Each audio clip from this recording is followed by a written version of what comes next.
Raise your right hand. I, Jamie Arnett. Do solemnly swear. That I will support the Constitution of the United States. And the Constitution and laws of the state of Washington. That I will faithfully and impartially. Perform and discharge the duties of the office. Of Public Utility District Number 1. Commissioner District 3. In and for the County of Whatcom. State of Washington. According to the law and to the best of my. According to the law and that's my ability. Congratulations. Thank you.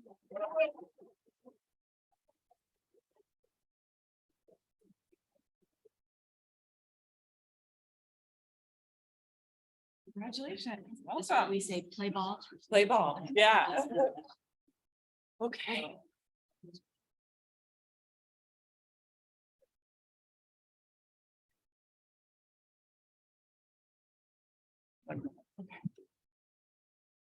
And then is that right? Is Kristen a tool sharing one? Yeah. All right. Yeah, we're just gonna have to speak loudly and directly at it. Okay.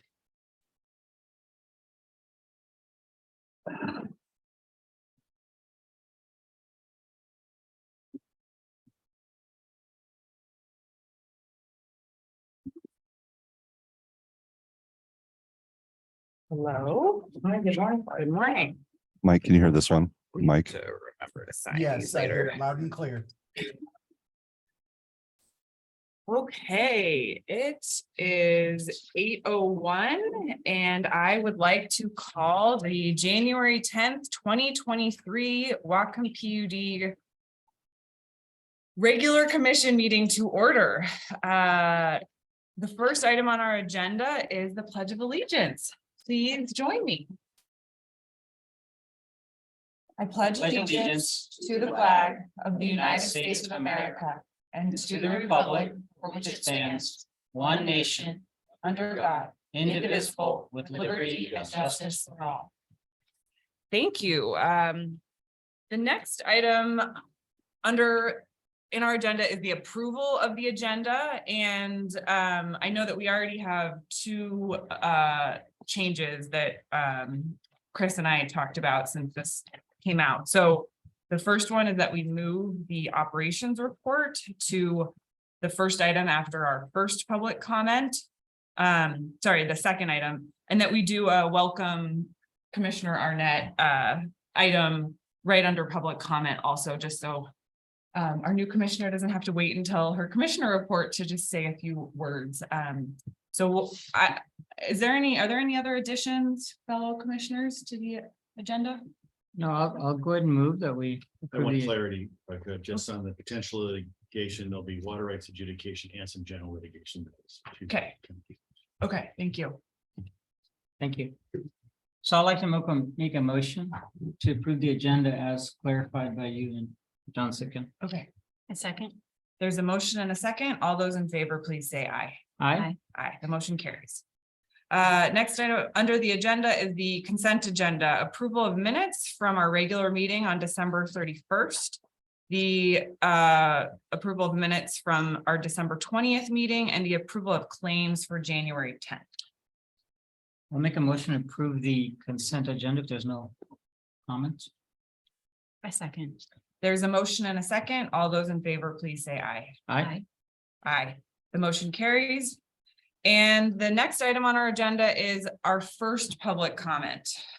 We also have a public comment at the end of our meeting. Anyone wanting to make a public comment? Got any hands? It doesn't look like we have any hands online. And no one is coming up to the speaker here, the microphone here. Like I said, we also have a public comment period at the end of our meeting. Closing public comment and moving on to the next item in our agenda, which was just added, which is a welcome to Commissioner Jamie Arnett from District 3. So Jamie, just wanted to welcome you on behalf of the commission and all of our staff. And just give you the floor to say a few words about yourself if you feel like it. I was promised there was no song and dance, but here we are. Yeah, thank you. I am really excited to be here this morning, really nervous. Honored to serve alongside such a small and mighty team. I was just saying earlier that I think people would be surprised by how few people comprise the PUD. So I guess we're up to 22 employees, which is not many for the amount of work that gets done here. So a little about me. First and foremost, I'm a mom. I'm a single mom. I grew up in Blaine, went to school there, graduated from Western. My day job, I am the executive director for Animals as Natural Therapy in Bellingham. We're a small therapy farm. We provide animal assisted mental and behavioral health services to youth and veterans, primarily doing equine therapy. It is a great job. I get to hang out with horses and kids, so couldn't be better. Again, yeah, I'm just really happy to be here serving alongside all of you. Thank you. Yeah. Again, welcome. Welcome. And I know that staff have been working hard to help you get onboarded, and so thanks to staff, and look forward to a great year together. Okay, so moving on to our next item, it's we're moving the operations report up. And so Chris, I'll pass the mic to you. Well, thank you. Again, welcome, Commissioner, and it's good to have you here. Every meeting, we have an operations report, general manager report, of course, commissioner reports. Today, our operations AGM, Brian, is not here. He had a reaction to a booster shot, not a bad one, but he's feeling a bit under the weather. So just to take everybody back, late last year, Dwayne Holden retired, and we have a wonderful project manager, a fellow named Kurt Wank, who's here with us today, who was working for Dwayne at the time, and Brian and I had confidence that he would do the job well, and we asked him to step in, and he did. He did the job very well, and after about a month and a half, we offered it to him, and to our lasting delight, he accepted. So Brian is now backed up by Kurt directly. And so it's a good thing that Kurt is here today. And I'd like him to do a couple things for us. One is introduce himself as our manager. The second would be to introduce a couple of new employees. And then third, an operations report on our Fresnel ice condition that we had at the end of the year. So we've got a video and some fun things to say. With that, I'd like to turn it over to Kurt Wank. Do I talk into a microphone or do I? Yeah. Yeah, you should hit one of the mics. Yeah. One of the mics. Yeah, go ahead. Just pick it up. Does it work? I I don't know. We'll see. So good morning, commissioners. My name is Kurt Wank. I'm the Director of Operations, as Chris informed you. I've been here at the PUD a little over a year. I'm pretty happy to be here. And what I do as director is try and make sure that everybody is in line and herding cats kind of a thing, but it's not really herding cats because everybody that works here at the PUD knows what they're doing. They're motivated to do what they do. We have IT, we have water, and we have electric, and each one of those departments run very well, and they're very, very easy to work for. Saying that, one of the things that I am here to do is to introduce two of our newest employees. One of them is Jake Whitmer, and he is our new automation technician. And he is working with our SCADA mostly, I would say. He's been here 4 months approximately. He's been here about 4 months, and been enjoyable working with him, obviously, because he's part of the team and he's fitting in just nicely. Secondly is Garrett Love Smith, new project manager. As for me personally, pretty happy he's here. So I'm just doing one role instead of two. Garrett's been here 1 week. He's already made an impact. He's already brought some really good ideas. And so I'm happy to have both of these gentlemen here working with us. And I don't know if they really feel the need to say anything. If you do. Yeah, nice to meet you. And also they've been promised that they can be released into the wild afterwards. If you have any questions, Sure, Commissioner? sure, you know, I mean, we don't typically have everybody in Okay. the meeting, and so I just want to take the opportunity to ask you for what's on your, what was on your mind over the last month or so, and what's on your mind for the new year as far as operations issues that are on in your. Well, for me, one of the things that between all the things that have happened for everyone in the last couple of years, we've had a lot of trouble getting projects off the ground, getting projects wrapped up. And so for me, the biggest thing is two biggest things wrap up. We have a couple of projects right now we're working on getting close to one of them. One of them has to deal directly with our fragile ice conditions. And we were hoping that would be ready before the winter. But it wasn't. So we've had to continue some of our previous operations methodologies to get through fragile ice. And then the second thing would be to get a lot of projects that we've been talking about for several years, get them off the ground and get them moving. One of them would be where you need a new variable frequency drive pump for our plant 1, which would really help our water operators deal with changing river conditions. A variable frequency drive makes it so you can, instead of just turning a pump on or off, you can run it at half speed or 3/4 speed or whatever it is. So you can just work better with what conditions we have. Everything lasts longer. Mhm. Yep. More efficiency and electricity wise. So I'd say those are the two things that are on my mind. Thank you. You're welcome.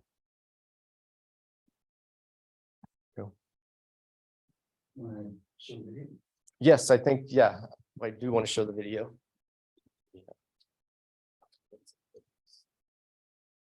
Yeah, Mike's got it. So Mike's, yeah, so we had a pretty nasty river just before Christmas. To give everyone a little bit of background, one of our main concerns in the wintertime is something we call fragile ice. And fragile ice is basically a slushy. And so it's instead of well, fragile is, slushy is not. What happens with fragile ice is our below water level intake screens can get clogged up. And so during that, when that happens, we go into what's called a fragile ice condition there, where we have, you'll see at the bottom left multiple times in this video, what we do is an air burst system, and it blows from inside the intake facility out into the river to push debris and ice away from our intakes. And you can see this is Christmas Eve at about 5 p.m. on Christmas Eve. And what's happening is we had just gone out of operationally fragile ice because the air and river temperatures had risen above 32 degrees. And what you're seeing right now is actually apparently something broke loose upriver. And we're getting under the ice is fragile and above is actual ice, and it's moving downriver. This is sped up a little bit, but two things you can see in the bottom left, we should see an air burst at some point, but then also if you kind of can pick out anywhere, any benchmarks, you can see that the river is also rising quite a bit. By the end, it's going to be very near to that catwalk. Wow. And this is this video, it's been kind of chopped up a little bit. This video, if we were to watch this whole thing, is just about 20 minutes long, but it covers about a 12-hour time period all told. We haven't seen a burst. Okay, so here's 5:40. That video I think started at around 4 p.m. It's slowed down quite a bit right there. Maybe we're about to see a burst. So what we have been dealing with, our water guys have been dealing with all week long from the 18th through the 24th, we were running 24-hour shifts instead of a standard day shift. we were running 24 hours a day, two crew members, 12-hour shifts.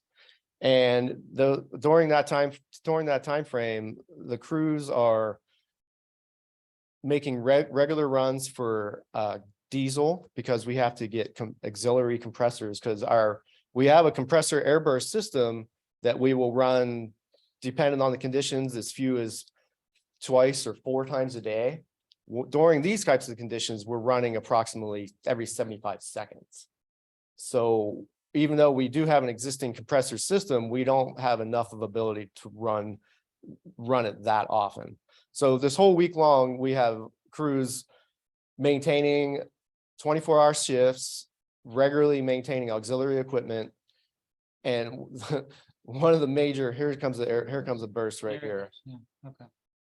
And I would invite any of the commissioners or anybody else to come down at some point, and it can be done manually. We could have a walk, and you can stand on that catwalk, and it's pretty powerful. It's after the first time when it scares the whatever out of you. The second time, it's kind of fun to watch. But at the same time, I say fun to watch. We have crews that are, struggling through this. You can see the water is continuing to rise. So like I was saying, the crews were working 24 hours a day for 6 days. The river warmed up, the air temperature warmed up. We went at 4 o'clock on this day. We went to basically a normal shift, and we went into, so we had one operator on standby, which we always do. But instead of having people at the plant, everyone was released because we thought that we were out of frazzle. So basically what happened is one of our crew members is at home and starts getting alarms like crazy. And so one of the major things that they have is on plant 1, which this is actually plant 1, we're getting a differential alarm. So what's happening is we're not getting water into the intake. And so the level inside the intake is significantly lower than the actual river level. And see, let's see, that river is getting really high. And like, we've only seen about 3 hours of change. And so the operator starts getting alarms, and then first alarms come in at 5:09 p.m. We start getting, and so the operator is confused a bit because of our warm temperatures. Is there a lot of mud in the river? Why are we getting this problem? And so at that point, our operator decides to come into the plant. He goes to plant 1 first, which again, this is plant 1. Starts up the auxiliary compressors to again run our blow off every 75 seconds or so. It could be 90 seconds. I don't know exactly what it is, but it's very often. And another thing to consider, I mentioned that it could be a dirty river. We have to provide processed water to Cherry Point basically pretty clean. You can have a glass of it and you can see through it. And that is what's known. There's a measurement, an NTU measurement, that usually we try and go for 25 NTUs or less. I believe I talked to our chief water operator this morning, and he said that at around 11:30 p.m. we were at 1,000 NTUs. So not only are we dealing with differentials in river level and intake level with what the water is, we also have a dirty river that has to be treated. We're not just simply trying to survive this whole situation that we're watching happen. See, the first timestamp I think was 5:40, and now we're at 8:13, and it's already, the rivers came up about 6 or 8 feet. We went from a watery river to this chunky, dirty river. So I can't, thinking about the poor water operators, they have this stressful 24-hour week, and then all of a sudden they're like, okay, we got a break, and then the dam breaks loose, so to speak. And so what some of the things that are happening, we get 2 operators on site by about 6 p.m. We run frazzle throughout the night. Those 2 gentlemen work until the next morning. Finally at 11 p.m. the river ice starts to slow down. the warming that we thought that we were feeling finally starts to happen. I think this, what was it, just 8:40, so it's gonna probably be another good 6 or 8 hours, which I don't think this video fully covers, before really the operators have a chance to catch their breath and really get a handle on what's going on. And I think some of us might have heard, I believe, maybe just a mile downstream from us, there was a levee blown out. I don't know what kind of damage it caused other than the levee, but that isn't, so basically I think that all happened at around this same time. And so now the video, we're down to about 6 minutes left. I think we're probably getting close to midnight. You can see how even in that dark light, how milky the river water is. And so, like I said, the operators are still treating that river to get it out to Cherry Point within the specs of the water that we want to supply. I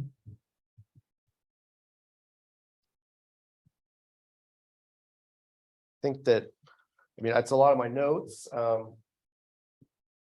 Again, I have a couple more notes. A couple of things that were happening actually while they were trying to get auxiliary fuel is we were actually getting frozen pump nozzles at the source, like at Pac Pride, Pacific Pride, or one of these local places where we buy diesel. The pumps were actually freezing up.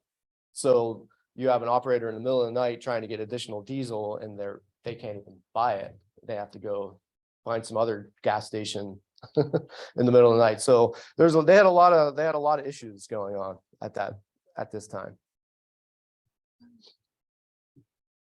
And the day was started Christmas Eve Correct. and continued through Christmas Day.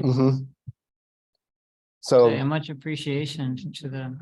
And a lot of these notes were originated from our chief water operator, but one of our Chris Loomis is one of our operators, and he wants to say that Chris saved the day. Chris is the one who was on call, and he is the one who basically got here by himself and got things going until he had a secondary helper to really get things back under control. But it was just the rapidness of the change in conditions. It just shows how good our operators are to be able to respond to such a changing event, such a rapidly changing event. And I mean, that goes to show how good our crews are and how thankful we should be for them. I think that's all I have as a kind of a presentation. If you have any questions. Yeah, I just about every time something like this happens, of course, the individuals come to the rescue. That's wonderful. What are we looking at in terms of process to reduce burden on individuals for the future? And look, and stuff is happening. I get that, but I'm just wondering, has this spawned any new thinking as far as how we can make our processes even better? Well, one of the things is that we have probably about a 85% complete additional air compressor over at Plant 1 that will eliminate the need for our operators to go in the middle of the night to buy additional diesel without having to rent additional auxiliary units. That'll be something it'll be hard plumbed into our system. It's electrically driven. So, and we also have generator backup, but we have that system that that was the thing I mentioned. We wanted to have it done before this winter, but didn't occur. But I know we have an appointment on Thursday, another benchmark. We're going to get UL listed on Thursday. The skid unit, because the skid unit has a 400 horsepower motor. It has a control enclosure. It has the actual compressor. And so we need to have that whole system UL listed, and that's scheduled for this Thursday. So that's one of the things that we're doing for our operators and our process system to make it run more smoothly. That's one of the issues. We're constantly Jake and Paul are constantly working on our SCADA system to make it more robust, more responsive. So the operators can make changes off-site a little more smoothly. That's something that that's a constantly moving forward, constant improvement. That's two main things that we're working on to kind of work on getting our process more robust. How about human factors? How's everybody doing as far as working in this environment, everything from getting cold to, uncomfortable physical tasks, that Mhm. kind of thing? Is it something that, are there any issues that have come up with that? I think that we don't typically experience quite what we just saw, but we pretty much every winter have at least 1 week where we go from a day shift to a 24-hour shift, and all the crew, they kind of expect it. They kind of know what's happening. And I feel like they kind of have the right mindset that they know it's not permanent. It's something that, and they're all very, very dedicated and motivated, and they say, okay, this is this week, and we're gonna work through this, and then next week we'll clean up the mess and go forward. Okay. So I feel like they're really solid. Any questions for Kurt? No, just welcome to Jake and Garrett and echoing the gratitude for the water operators for a heroic few days and the families too, because I know Right. that's a time when everybody Yeah. wants to be together and Mhm. it's hard to be working Great, thank you. long hours. So thank you for the Thank you. update, Kurt. I have a question. So they have to leave to go get diesel like down the street here, I'm guessing. Or wherever, yeah, we have a Yeah. couple locations, yes. Okay, At this plant, since it was refurbished in 2012, we don't have to do that here at plant 2. But plant 1 has compressors that we can run several times a day, but not that 75 seconds. So we do rent auxiliary compressors. And then the device I was talking about is almost done. They won't have to do that anymore. okay. And we never thought, like, I lived on a ranch and we always have like diesel on hand, right? Oh, You've got well, 'em in your- the auxiliary compressors that we rent, I think they have 100-gallon tank, and it takes 4 hours. So we're using 100 gallons of diesel every 4 hours. Okay, So even we do have a pickup truck that has one of those tanks in the back, right. which I think is about 250 gallons. So Right. that's only getting you 10 hours. Okay. So when you're thinking of a whole week, yeah, gotcha. it's so. And we looked at having significant on-site storage, but there's a lot of permitting requirements, especially next to the river. Yeah. So it's not an easy thing to do. It turns out it's better just to get it when you need it, rather than store it all year round, have to churn it, test it, and do spoken name and everything else. Thank you. Yeah, it's hard to keep diesel fuel in good condition when you're right next to the river too. Mhm. Yeah, that was one of the things that I ran and did with my small part of helping, is I had to go to Napa or whatever it was and buy an additive for the fuel to keep it Algae. from the cold temperatures and the water to kind of dried out. So. Any other questions, comments? Thank you. Thanks, for- commissioners. And you guys are all free to stay around, but I know you wanna head out, that's fine too. I have a clock, so. get ready for Thank that. you. Yeah, nice to Take meet you. care. Welcome, Commissioner. Thank you. Okay, moving on to old business, and the first and only item under old business is the broadband program update. Yeah, Andrew's here, and we've got a little bit of news on that. So I think everybody was aware of the no-flow drop late last year, and we've got till January 17th to submit. So between us and the board, we're looking at potentially 3 different submissions. They're limited to $12 million each. And so we're going to have the main one, which is kind of, I'll characterize it as low-hanging fruit. That's one that's being put together by the port, and that's about $12 million. They're looking for some matching funds from the county on that. The secondary one, which is one that we launched, kind of independent or in parallel with what the port's doing, is just to get more. Because remember, the goal here is to get as much as we can for Whatcom County. So the second one is essentially the effort up on Point Roberts. So it turns out we were looking at Whidbey as an ISP, and that wasn't going to work out well with them. And we found another ISP who was willing to play ball with us up there at Point Roberts, and we've got a commitment letter from them, and that'll go in the application. And Andrew, 1,400 customers on that? 1,200. Okay, just shy of 1,300 customers up on Point Roberts. And then potentially we're looking at you guys are laughing. Somebody's in grant writing mode. Yeah. So yeah. She's got it. And then the third one, we're looking at, well, what are we going to do with the fabric data? So the issue there is in all of our grant applications up till now, you look at a census block that's not served, and that's where you want to go and try and apply for the grant. What we know, just from anecdotally and from all the research, is that there are a lot of customers and homeowners that are inside served census blocks that are unserved. So if you have one served customer in a census block, the census block lights up as served. And we know that, when you look at fully served census blocks, even in dense metropolitan areas, you can have individual customers that are not served for a variety of reasons. So what Andrew did was he looked at the fabric data kind of customer by customer and found little clusters of customers that are in served census blocks. So these are areas where we've never applied for a grant, and it'd be kind of one of those next tier of, we peel back the onion.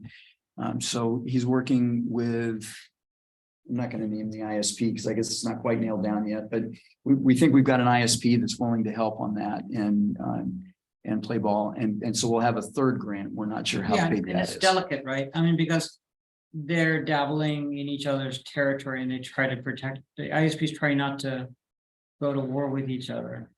Well, And there's a little bit of that, but potential. we're trying to avoid that. Yeah, you're right, yeah. It's, you can, I mean, a lot of it is the ISP that serves a served census block, they've got that whole territory around it, but there's a small group of customers that it's totally uneconomic for them to serve. So you're dealing with the ISP that actually is the service provider for that block.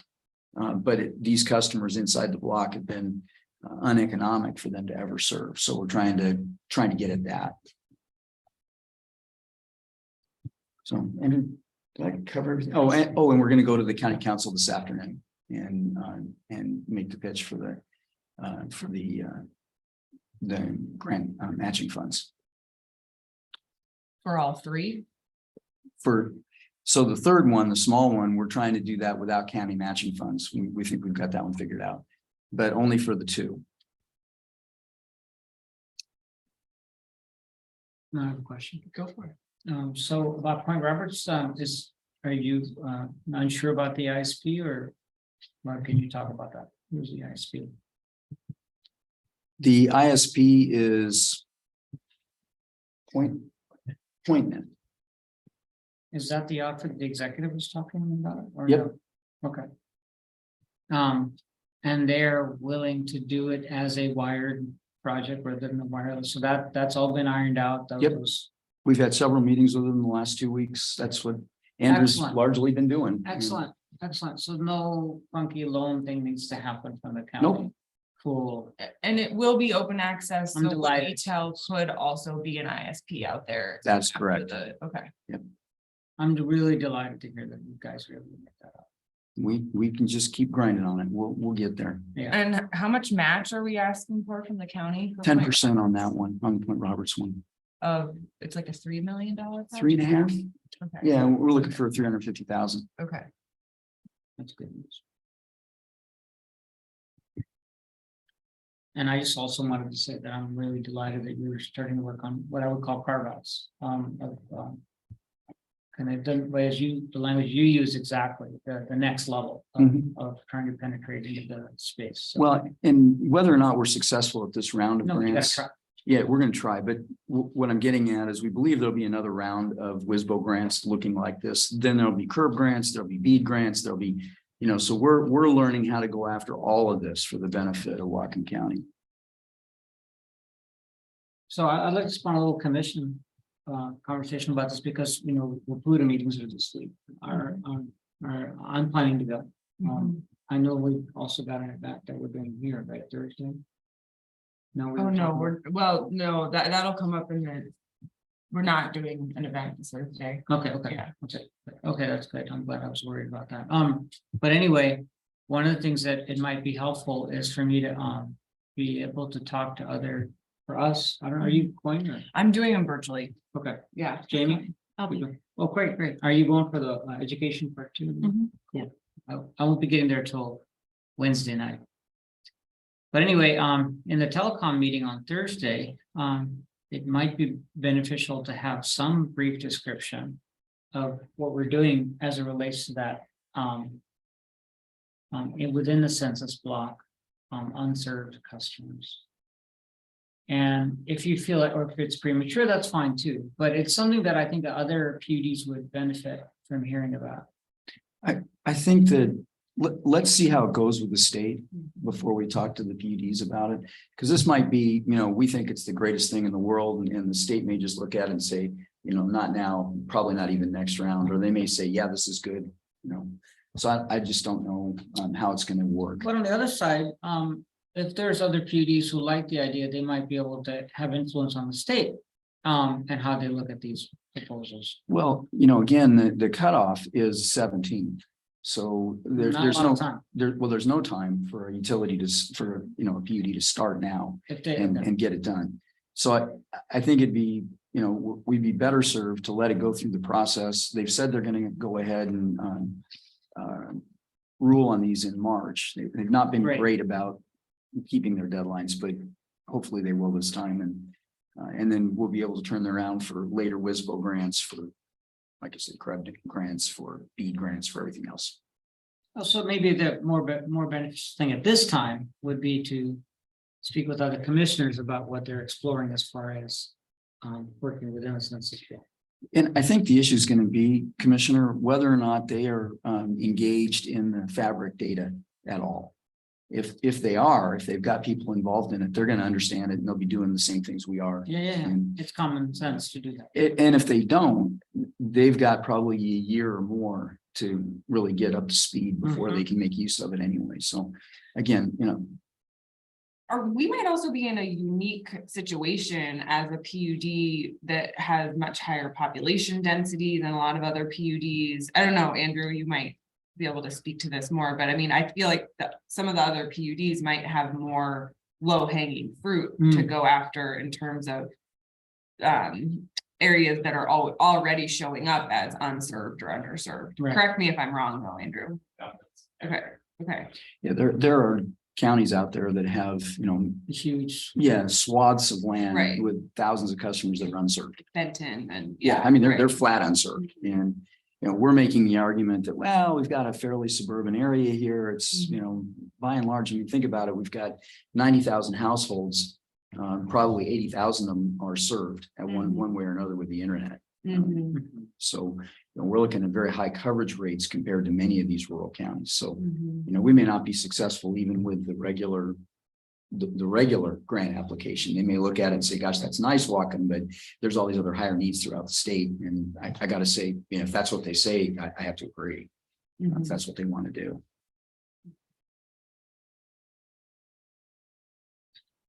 I have a few other questions, but do you have any comments or okay, so two things. One, I'm sure you're doing this, Andrew, but with Point Roberts, are we really kind of making the case for why this is a unique place geographically and how much that community suffered during the pandemic? I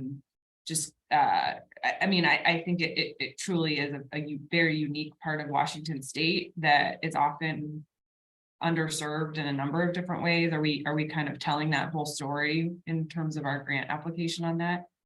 Yeah, yes. Okay. We can pull lots of data to show the evidence of unserved. Okay. area.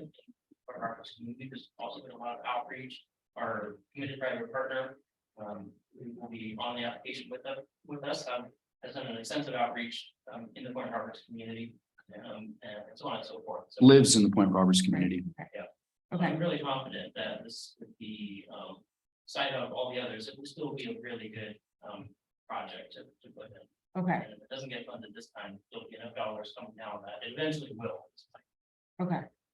And then my last question is just, is there anything else that the commission can do to help support the grant applications between now and the 17th in terms of letters of support or it sounds like we're feeling optimistic about how the county council meeting is going to be going this afternoon, but any ways that we can support? Other than not bothering you until the 17th. Yeah, and I'm wondering, what about county council members? Is there any county council member that is a holdout on this or that we could talk to?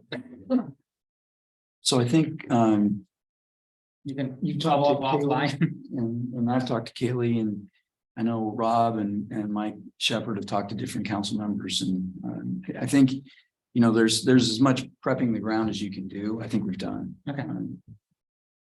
So I just want to say that I know there are other PUDs out there that are working on telecom that don't have the level of support that we do from U3. So thank you for that. It's not, you know, get out of our way and all that. It's more, we're really grateful that you're allowing us to do this, helping us to do it. And that's not every utility can say that. So thank you. Good luck with the grant application, and if you want to leave now, Andrew. Actually, this is the one that can make that call, not me, but I'm guessing you have a lot to do. Well, actually, I say that, and I was just gonna do one more broadband update, but you already know about it. It's about the RDOF letter with it. So I mentioned in our last meeting that I was gonna reach out to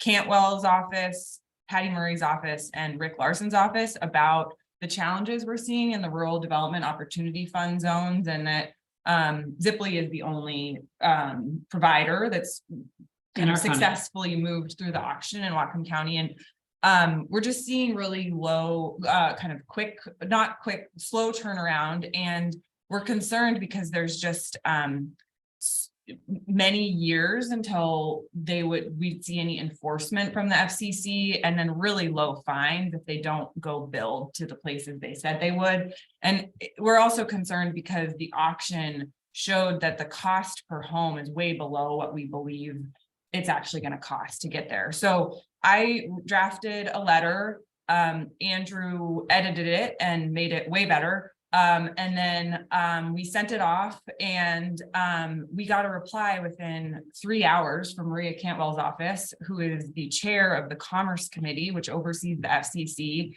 They said, thank you so much for sending this letter. We want to have a meeting. And so we've got a meeting on the calendar with them. So February. it's in February. It's hard to get But you got a meeting. That's remarkable. So you know, we said we'd like to brainstorm some solutions, and we kind of came up with a few things like having local agencies provide more oversight to kind of support the FCC and enforcement. But I think if nothing else, it's a start, and maybe we can even engage. Well, we'll see where it goes. So that's my only other update on broadband. Congratulations, Commissioner Grant. That's a good stuff. And I remember working on this the community out that way, attending some forums and things like that. And Andrew gave me some points of contact. Okay. That I followed up with at Zipley, a vice president of marketing, who assured me that design engineering for that community would be completed by the end of 2022. So it would be worthwhile checking to see if design engineering for I'm smirking, I shouldn't do that. I should always assume the positive. So that to just confirm that design engineering has been completed by the end of 2022. Yeah, well, Andrew, maybe after when both grants are in, you and I can have a conversation about that and think about how we might wanna loop them in.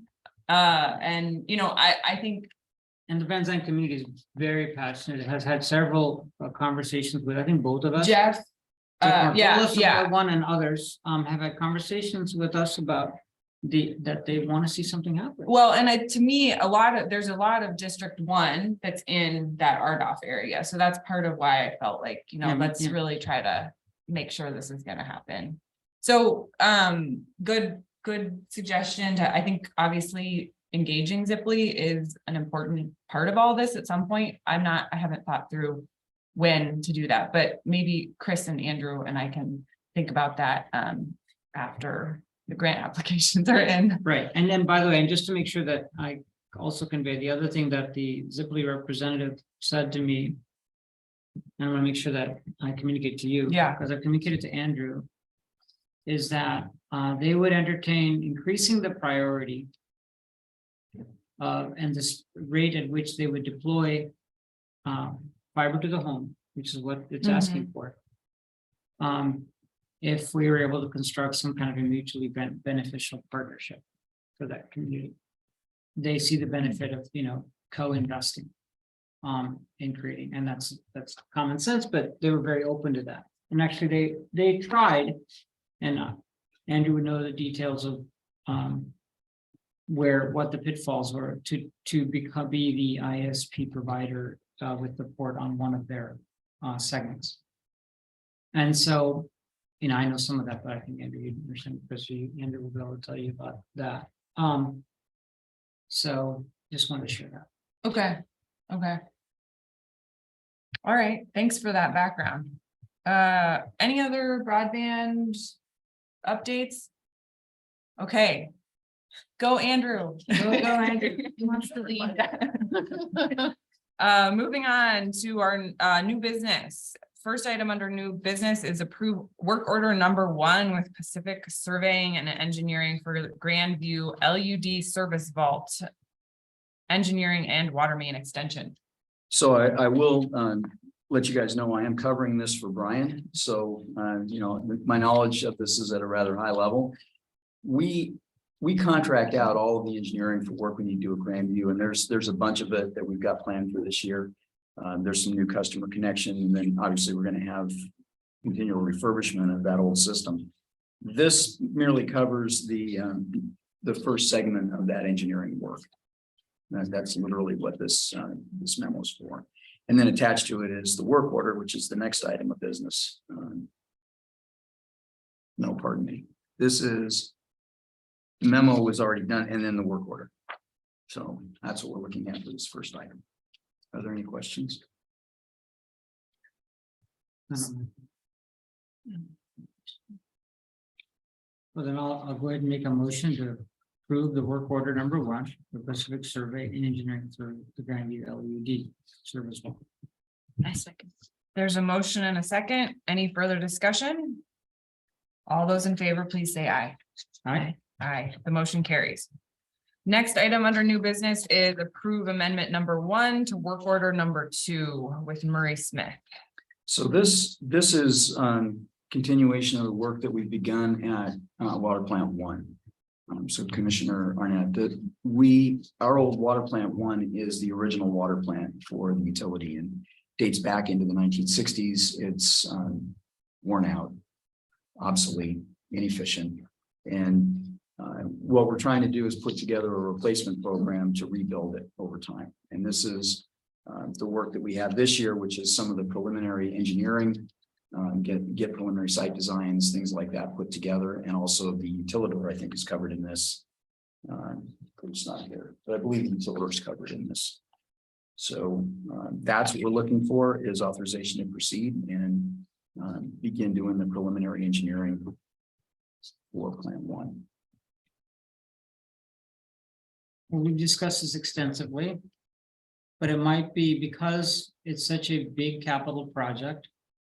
It might be appropriate for, and I don't want to at all speak on your behalf, but it might be beneficial for kind of a catch up to what's the history of Plant 1 and this big, I mean, big, I mean, how many million, 60 to 100 million? We think it's gonna be over 60 million. And plant one that's located sort of downtown, right? I Yeah. did Yeah, do a closer to Ferndale. tour Yeah. and got some good information on that in December, but yeah, you're right, it is really large. Yeah. project. And since, I mean, you've got fresh eyes and that's a real benefit too. So I just wanted to bring that up, but, Okay. Well, one of the critical I've pieces got a question. of engineering that we've got here is the city of Ferndale has rerouted a road around that. And so that's caused us to have to redesign where we route our our inlet from the Nooksack and then the outlet to Cherry Point. So we've got to move our pipes in order for them to rebuild the road. So that's kind of the urgency about that first piece. Yeah, that's how I read, it sounded like it, because it said this is basically an acceleration of the timing Mhm. of when we need to do this. So and the road construction's driving that That's correct. acceleration, okay. Well, could we approve this today and then maybe get an update? I would love to actually I went and saw plant one back when I I'd like to see it, started, yeah. but I haven't been there for a while. I don't know if there's anything new to see yet. But could we do a commission field trip there and kind of get an update? Is that allowed? Yes, you can do a work session In tour, fact, notice a special meeting. What Brian and I are putting together, remember we had the water 201? Mhm. Well, the second half of water 201 is the physical plant. Oh, Okay. great, we'll go out there. Well, it's gonna be two parts. It's gonna be kind of here's the overview of what we're doing from kind of an engineering perspective. And then a physical visit to both plants. Great. So that's what we're Okay. planning. I would propose that we pick a date in February to do that and just take our Late chances with the February. weather. Yeah, maybe late February. Yeah. Hopefully this is I mean, our winters have been moving later. It seems that August, I can't wait that long, but Yeah, our winter's been late. Hopefully our winter's not coming back in a big way, so, but it does in February quite often. Just for clarity, because Ann will be really compliant on these issues, but if it's a special meeting, well, you're good. If it's a special meeting, we'll have to say where we're meeting it. If you intend to drive together, like in a van from spot to spot, we need to notify that so that the public can sit in. Or we'll say we'll meet at plant one at 10 a.m. for a tour of plant one, and then commissioners arrive on their own. So we just need to get that kind of Right. logistical detail in advance. yeah, and I think that'll be something we talk about in our next meeting. Okay. And because then we'll have, here's actually what we want to talk about. Here's what that looks like. And then we'll start looking at calendars and then we'll do, we'll call the meeting, we'll notice the meeting, go through all the I'll things. definitely need a ride. So at this point, I would ask for you guys to approve the work order so we can begin work on the engineering. Okay, I'll go ahead and make a motion to approve amendment number 1 to work order number 2 with Murray Smith. I'll second. There's a motion and a second. Any further discussion? All those in favor, please say aye. Aye. Aye. The motion carries. Thank you, Chris. And then we're moving on to electing commissioner officers for 2023. So opening it up for discussion. I want to say, I did talk to Liz Anderson yesterday. And I mentioned this to her, and just said, is there any kind of, protocol about how this is done? And she said, it's really all over the map. There's some places people have their role for 2 years and then they switch. There's brand new commissioners that become the president. So anything goes. I know. I am happy to continue serving as president. I also have never served as vice president, so I am very flexible about what role I play. So I'm putting that out there to begin the conversation. Sounds like. Yeah, I mean, well, I wouldn't want to be a new commissioner and a president. I completely understand. I'd be interested in hearing like a definition of the roles, though, like a more like what is the role of secretary on the commission? Does anybody know? Yes. From my perspective, notes and prepare the minutes. Yeah. I am not going to do that. So from my perspective, the Yeah, there's very minor difference between secretary and vice president. Mhm. Vice president is the person who runs the meeting if the president isn't able to. That's one unique thing about the vice president. And there's some specific things that Anne needed a signature from the secretary for. Bonds, right? Yes. But those are, very minor difference between those two positions. The main position that has unique responsibilities is the president. And in the president's position, it's really defining the non-discretionary, the discretionary items, sorry, on the agenda. Making sure that policy issues that need to be discussed by the commission show up on the agenda. You can rely on the GM to identify all the important operational issues to keep your and obvious glaring policy issues that the commission needs to address because it makes their job difficult without it. But the commission president identifies things that maybe may have a longer term impact that should be discussed by the commission. I think the president, it's also an operational role, presides over the board, and I mean, in the trainings I've had, it's like the president's like the servant of the group when you're in a meeting, so. But I think as the newest commissioner, I'm probably most comfortable in the secretary position. that's what I did the Yeah. first year. At least that's what I do. Yeah. Makes sense. So, yeah, I think I would like to be president this year. I want to cover some of the agenda items, particularly related to energy. But we've made so much progress in the broadband front, and it's an area that I want to continue to try to build the policy support for taking meaningful action on the energy front. So. If you want to be the president, I think rotating is a good policy. And I think also all three of us should be, bring up items in our meeting that we want on the agenda. So it's not like it's only the president that gets to what's on the agenda. Absolutely. So, and we haven't really done that very much. It's happened very, it has happened, but it's something that we should all make a point of making sure we bring up in our, when we have conversation and during commission, to make sure that we're sharing with the chair, the president, what needs to get discussed. Well, and I don't think there's anything stopping any one of us from having a conversation with Chris during our makes Chris's regular life easier. check-ins and saying, this is something that's important to me. Can we get it on an agenda item? It'd make Chris's life easier if his meeting with the chair / president is one in which he's getting, at one time, all of the additional issues to cover. Certainly you've done that. You've covered, like I've talked about something and you talked about it with Commissioner Grant. I wouldn't worry about you putting too much structure on me. I'm fine with talking to everybody. Yeah, and you do. Yeah. Yeah. I really appreciate having a periodic update with the president. That helps. But I like having contact with all commissioners. Okay, should we vote? How do we do this? Jake, motion to nominate. I'll make a motion to nominate Jamie Arnett as chair. As secretary, sorry. Please no. Joke. I'll second.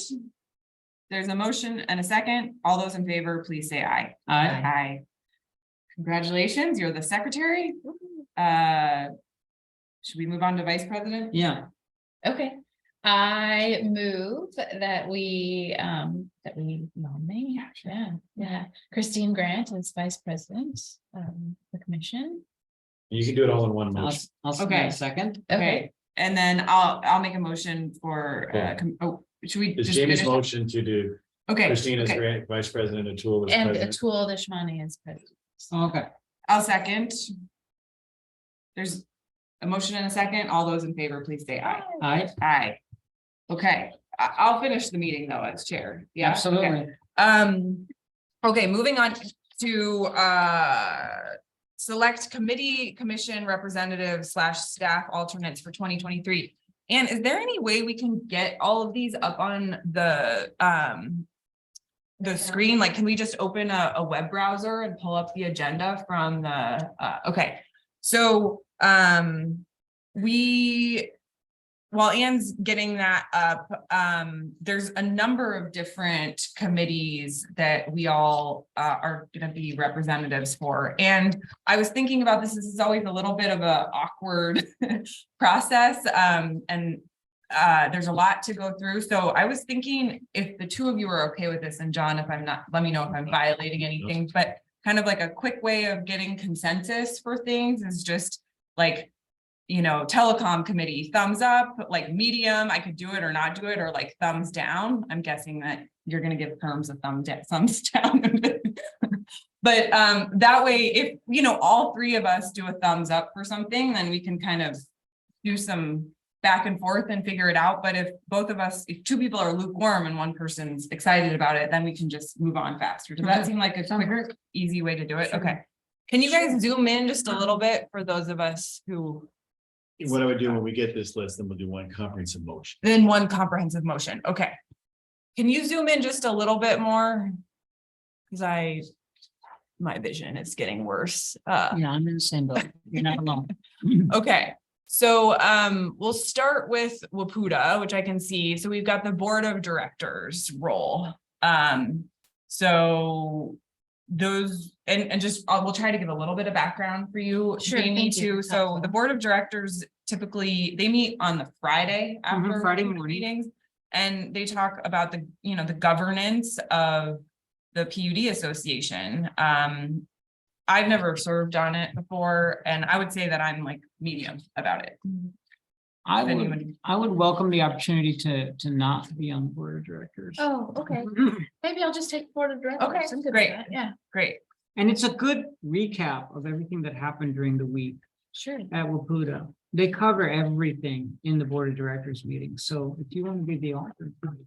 I'm happy to be the alternate. And it's a great meeting to attend by Zoom too. Yeah, okay, I'm happy to be the alternate. And 'Cause they I've meet been on once that- monthly? They Is meet- that- Yeah, they take the summer, usually there seems like there's much lighter meetings in Yeah. the summer after the legislative session, everybody kind of takes a breather. Yeah, there'll be January, February, March, April, and then things slow down. There's usually one summer meeting Mhm. and then things kind of ramp up again fall and winter. Great. Okay, managers committee, obviously that's you, Let's Chris. leave that unchanged, yeah. Yeah. Government relations committee. I'd show up. I have nothing to say. I'm interested in government relations committee. Great. Okay, I'll be the representative. Do you want to be the alternate, Jamie? Okay, Anne, are you getting all this? I'm Oh, getting she's it. I doing too, it yeah. right now. Okay. Communications committee. I don't even know what they do. I was just gonna say, what is that? They're the ones, actually, I think Liz leads this one. Oh, And they deal with issues around how you communicate to broader communities. So, yeah, it's more of a, I think they help you through like how you set up websites and newsletters and. Oh, I'm interested. Okay. I think that's what they do. I haven't sat in on one of their meetings, but Liz described it to me and that's what I recall from. the Boy, if description. you're wrong, I'm gonna be really upset with you. Okay, that's fair. okay. So Jamie, you're excited. That's good for you. We may want to repeat for Anne's benefit, the board of directors. Board of directors is Jamie and as primary, Christine as alternate. For the communications committee, I mean. I'm fine remaining the I'll alternate. remain Okay. alternate. Atul, you are currently the vice chair of the energy committee, right? Mhm. So you'll stay there and I think Yeah. keeping, yeah, No, I didn't get elected. you did it? No, I didn't. No, it was surprising. Wait, Um, when did that happen? yeah, Oh, okay. yeah. So I'm not attached to the energy committee per se. Oh, I mean, I'll do the energy committee again. Cool. Okay. Okay. So let's put Christine for energy committee.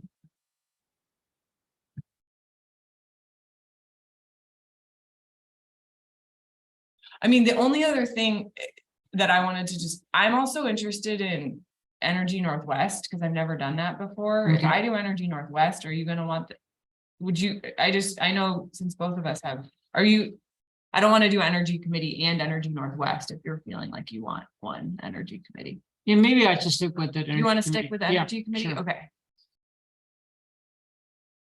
Yeah, maybe I'll I can, maybe I probably- can prevail this year. I might sit in sometimes like Mhm. you've done, Sure, yeah, but yeah. Okay. And Brian and I both usually sit in on that anyway. Right, okay. Water Committee. That's one I'm interested in. Okay. Do you want to be alternate? I'll or be what an do you- alternate, okay, There's yeah. a lot of other water committees locally to, or, you know, there's other, but this is a good way. Well, You and Steve can become. Yes, Um, and I'll just say as another newcomer to this, there is so much to learn on the water side. yeah, yeah. You gotta start somewhere, Yeah. and that's, There's a lot. you to just learn. have to dive in and Yeah. be overwhelmed for a while and you'll get it. Looking forward to it. and then Telecom Committee. That's broadband. Okay. Yeah. I've done it for the last 2 years Mhm. and I'm happy to pass the torch. Yeah, I guess I'll take telecom committee then, either primary or alternate. What do you want to? Yeah, I just don't feel like I know enough, so maybe an alternate Okay, would great. be Yeah, good, yeah. yeah. It's also a really good way to learn. Yeah. So the other thing is you can always join and just listen and, you know, I mean, as the alternate, I can show up. you can go just to as any a- of these. Let meetings. me talk about another issue that's important for you to consider, Jamie, and that the meetings of energy, water, and telecom happen on Thursday. Okay, The board of directors happens on Friday. And education happens on Wednesday. The one thing, and I'm just gonna speak in my opinion, is that really helps for attendance is the educational sessions, which happen on Wednesday. So, and then the next order of importance that it's good to attend would be Thursday. And of the three, the least important to attend in person is Friday. And the reason is because on Friday, it's a big group. You're not getting a ton of networking done anyway, because there's a much bigger group.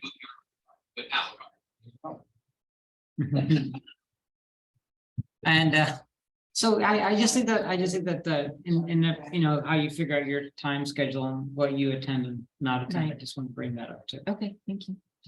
And the WPUDA meetings are Wednesday, Thursday, Friday. That's the way they do. it. So, Okay. And it does look like they're gonna do a pretty good job of trying to have hybrid meetings. Which helps, because it's a long haul to get to a lot of these meetings. Mhm. Mhm. Okay, everybody. Uh. Everybody feeling good about these PUD, WPUDA assignments? Yeah, I feel good. Okay. All right, great.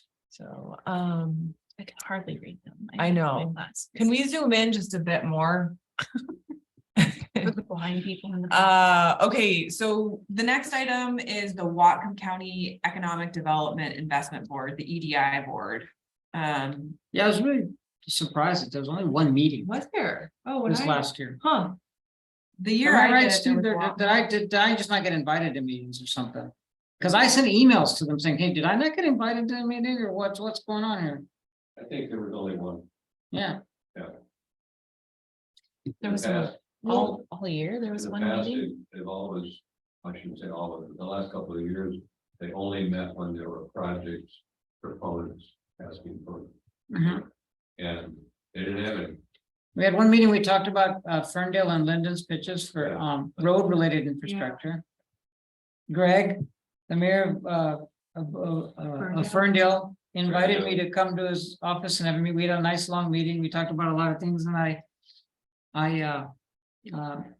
got a pretty strong pitch for supporting their road related projects.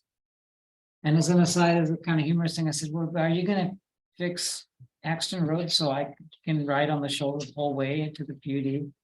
He said, yes, we're gonna do that. It still hasn't happened. I still have to go into traffic on my way in. There's a lot of money in the EDI account, so it might be a busier year in 2023, because I think there's some pressure to spend it down a bit, so. Yeah, it's since I haven't got my interesting- money's worth, I think. Okay, I think. you want to stay on it? Yeah, yeah. Okay. Okay, Yeah. and then the Whatcom County Council of Governments, we're a non-voting member, so it's, I mean, I've gone to these, it's not a huge. I'm happy to stay on it. I was able to provide, I think, a little bit of value by talking about dig once, but I can keep doing it unless either of you are eager to hop on. Okay, keep me listed as the representative for that. Then we have Commissioner Deshmani's favorite. Somehow you've been stuck on this So for a long time. I would recommend on perms that Yeah. you make me the primary or make Annette the primary and me the alternate and just leave it at that. This That'd is be great. largely an operational issue. Yeah, It's not, there's no policy. involved. yeah, and what I've done is it used to be, the commissioner I replaced used to do this, and I tried for years to try to figure out if there's any unique policy insight I can There's get on. not. And I really haven't been able to No, do it's just, that. this is just an insurance risk sharing pool group. So, I'm- yeah, it's, Sounds fun. I mean, we talk to them all the time, but that's because, we're involved in, is this covered or not, and we have those operational kinds of questions. So I'm happy to volunteer Annette as the primary and I'll be her backup. That makes sense. Steve, did you have something? But I don't know the answer to this, but does the voting member have to be? Yeah, I think it has to be a commissioner now that you mentioned it. Oh, well, if that's the case, then we do have to. Well, can we Shane, look I into want- it and Yeah. then come back to the board at the next meeting to decide?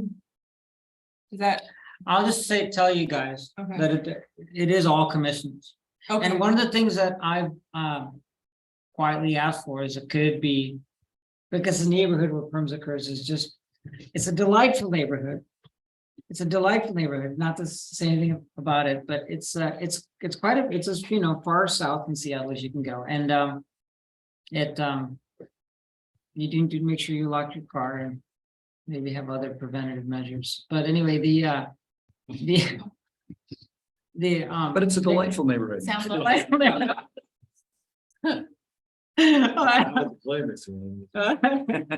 I'm always selling this position. And the other thing though is that I've tried to convince that these meetings be more, they had to do them virtual. right, But the group at the current PUD commissioners all like to travel there.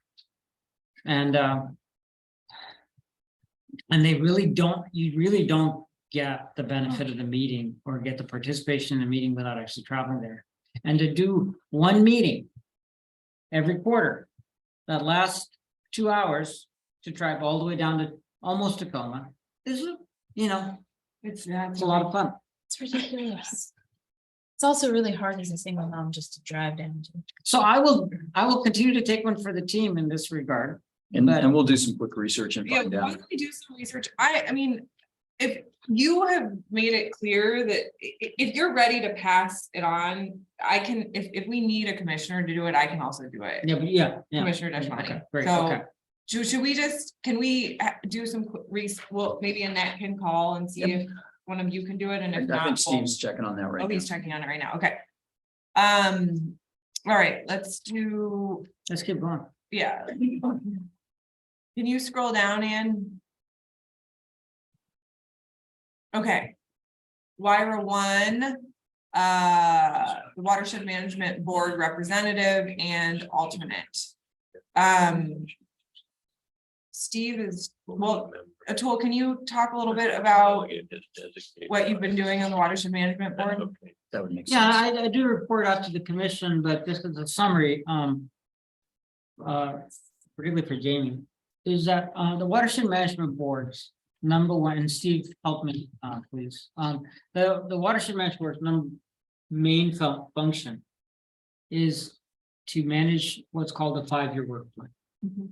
And the 5-year work plan has different areas of activity in it that is undertaken largely by through funding from state funding, but there's also a significant amount of local funding in it too, and there's also federal funding in it too. But of the components, the most of the work is funded by the state government.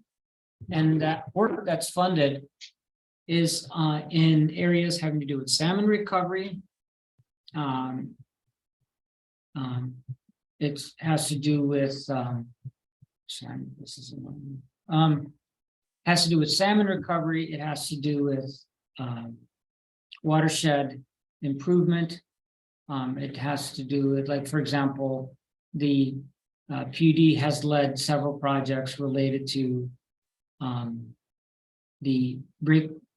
basically the Nooksack watershed is broken up into subbasins, and to develop collecting all the data and all the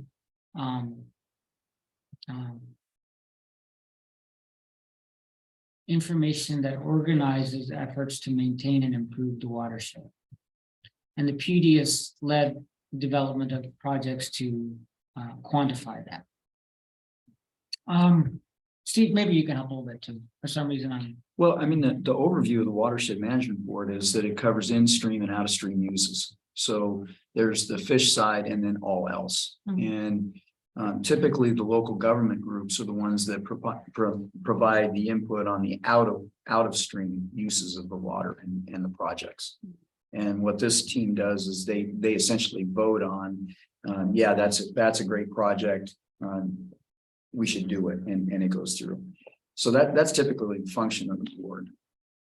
Okay. And yes, there are long-term and short-term plans, and there's annual budgets, and then there's grant oversight. There's all kinds of administrative things that go with that. so like in the last meeting, one of the things that we approved was a proposal by the tribes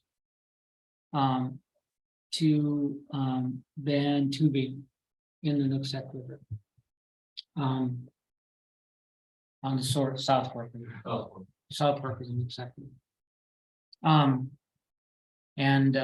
That's like a very specific thing. But then also the watershed management is going to this next year approve a new 5-year work plan. There'll be a new 5-year work plan. Yes. So, but keep going. So if you want. Yeah. Quickly, the Watershed Management Board was up until 2016. There were 2 different components to water supply and watershed management in the county. There was the Water One Watershed Planning Group, which was all the cities and the PUD and the county and tribes. And then there was the Salmon Recovery Board that just focused on salmon recovery. In 2016, those 2 boards melded into now the Watershed Management Board. And so the 5-year work plan includes right now, I think we've got 9 strategies, and encompassing all the way from communication, outreach, to water supply, to salmon recovery, all of those. And so, yes, there's a 5-year work plan that is terminating in 2023, and we'll be working on updating that. Underneath that Watershed Management Board, there's a watershed staff team, which is basically the operating staff to implement the decisions that are made by the Watershed Management Board. And then there are several other ad hoc working groups underneath that. And we covered that a lot in our last presentation. So we get yeah. Okay, thank you. I'm not discounting anyone, any of the commissioner's interest, but it might be a good opportunity if you're interested in taking that on. It'd be a good time to jump in, because our next meeting, I think, is now in March. Okay, Watershed Management Board. I am interested. Yeah. Okay, cool. Yeah, it's where water policy, if you have to pick one place, and it's not one place. If you have one place for all the important actors in this county. Yeah, it's the local focus. Of where water policy gets discussed Mhm. and implemented, it's the Watershed Management. There's also a relationship between the Watershed Management Board and the Puget Sound Partnership, which is the to the sound recovery group. And the watershed management board is designated as the local integrating organization or the local group to carry on the direction of leadership. And we're currently the representative for that LAO. Okay, Yeah. great, yeah. PD has a long history of being an essential part of this water policy community. Okay, so we got Jamie Arnett as primary representative, and then Steve will keep you as the primary representative for the planning unit and Rebecca as the alternate. Okay, and if one of us, since I'm on the water committee for Waputa, I'm also, You could be the alternate. well, Steve, you go to all the watershed management board meetings, don't you? Yeah. Okay, well, I can be the alternate. I could also just swing by and watch if there's a topic that's related to something. And these are, I think they're virtual. They're all virtual, okay. Yeah, so you can. Okay. They're all virtual. But yeah, let's just leave Steve as the alternate Okay. and then Jamie, we'll put you there. Okay, and then Energy Northwest. This is what I'm interested in. Didn't feel like I had time my first 2 years, but I'd be happy to be the representative. Cool. Do you want to be the alternate? Atul? Yeah, I think I'd like to Okay. be the alternate. Does that sound good to you? Yeah, Commissioner that's Arnett? great. Okay. And then broadband advisory group for City of Bellingham, that's That's no longer, done, so we yeah. can just delete that. And then we're keeping staff as the representatives for the broadband steering committee for the port and the PUD. According to our new interlocal. Yeah, that's spelled out in the ILA. Okay, Come back to perms. okay, and then we'll So we got some news on perms and Annette believes, and she's checking with perms, but as long as it's somebody that's duly delegated to by the commission, it's okay. So Well, that's we're gonna verify that. She's got to call in and, but that sounds right. Yeah, great. it's great. You'll come back if there's some need for it. Yep. Yeah. Great. Well, we may just have to set that one on the 24th. Yeah. Just spell it out at that one. Okay, so with all that, I will entertain a motion to approve these committee commission representatives / staff alternates for 2023. A second. Do you want to say, yeah. make a motion? I make a motion to approve the committee designees as Yeah, commission representatives. and commission staff. representatives for 2023 As shown. as shown. Do we have a second? Second. There's a motion and a second. All those in favor, please say aye. Aye. The motion carries. Thank you. And then, Anne, thanks for capturing all those. And getting those in the notes. And everybody should also make sure there's always a little bit of kind of getting on the right email lists and things like that when you move committees. So everybody kind of make sure you're on the right list. And if you're the one that's on the old committee, maybe forward emails until that all gets sorted out. So moving on to general manager report. So fortunately, I have nothing to report because I'm just tied up in broadband and then a couple of things we want to talk about in executive session. Great. Well, let's move on to commissioner reports. Commissioner Deshmani, do you want to go first? I could. I'm drawing a blank at this particular New moment. Year holiday, yeah. It's been great. holiday. Sorry. New Year Sorry. holiday is always the first meeting. I can't think of anything I did since our last meeting that is worth talking about. Then. No report. Yeah. I cross-country skied. I like to let the commission know that I cross-country skied for 3 days out of my door over to the rock quarry across the street. So Excellent. that's my commission report. Great. Commissioner Arnett. Since I'm new, there's not much to report. I was really grateful to last month get a tour of our facilities and meet some of the staff here. That was lovely. And tomorrow I will be going down to Waputa for training. So looking forward to that. That's about all I have to report. Great, well, thank you for, and both of you, are you both going to the PUD, the legislative gala on Wednesday? Yes. Yeah, okay. Yes, I should be there in time in Okay. the evening. Okay, great. Well, for my report, I don't, the only thing I have to report is that I've been having, Eric Hurst reached out to me at the end of the year to talk about water use efficiency in agriculture.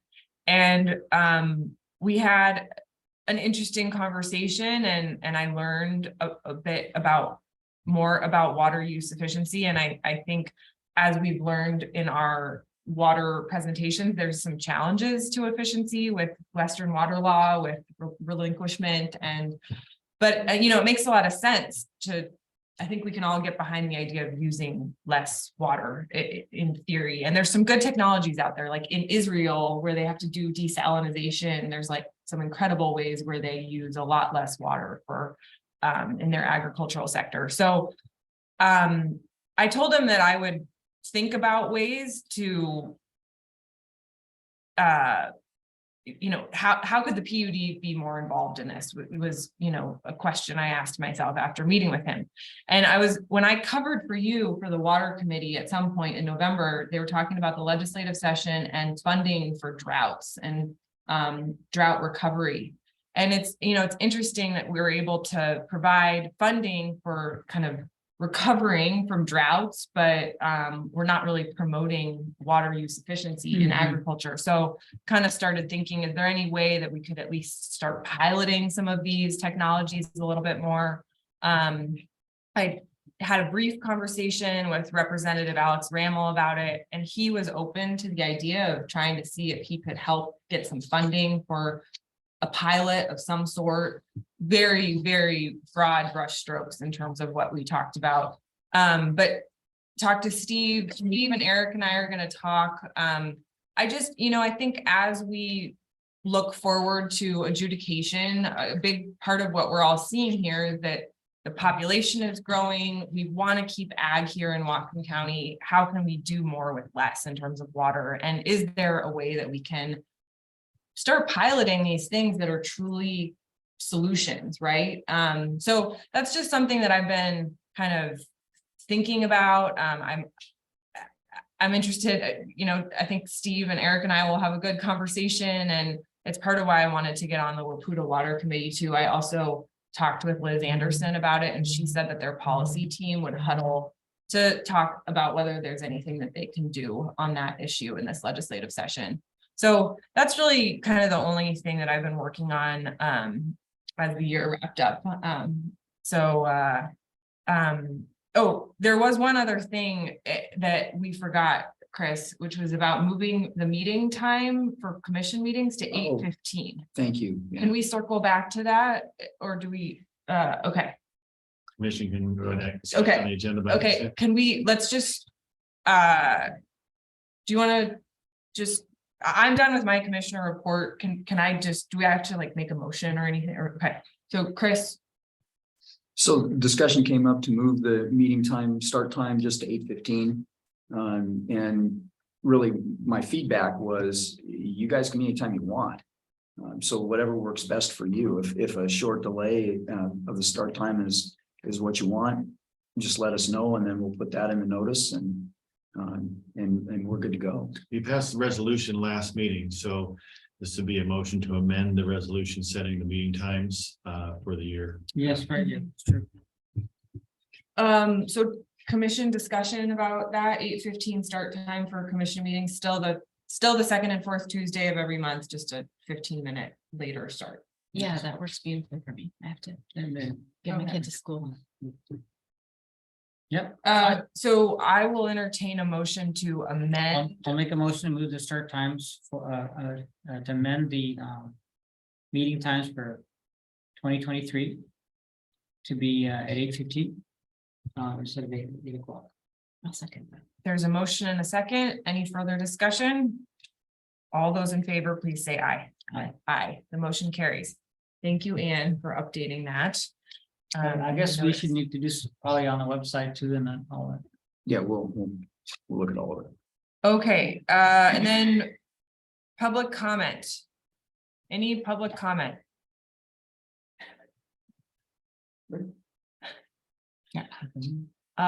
Not seeing any hands raised, so I will close public comment. And then we have an executive session. It is related to potential litigation for water rights And adjudication the general matters. and another general matter.